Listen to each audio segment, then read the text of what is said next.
কিছু মানুষ রয়েছে যে মানুষগুলোর কবরে কোনো প্রশ্ন করা হবে না, তার মানে ডিরেক্ট জান্নাত।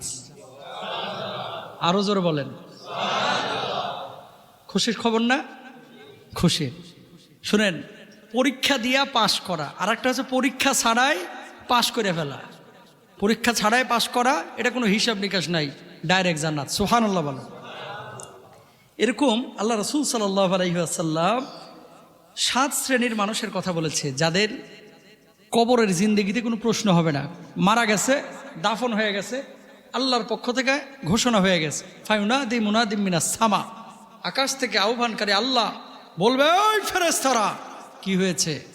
আমার বান্দার উপরে আমি খুশি আছি, ফাআফরিশু মিনাল জান্নাহ, তার জন্য জান্নাতের বিছানাটি একটু বিছিয়ে দাও। জান্নাতের বিছানা বিছিয়ে দিল। এবার বলতেছে, আল্লাহ জান্নাতের ঘরটার লেগে কত বড় দিমু?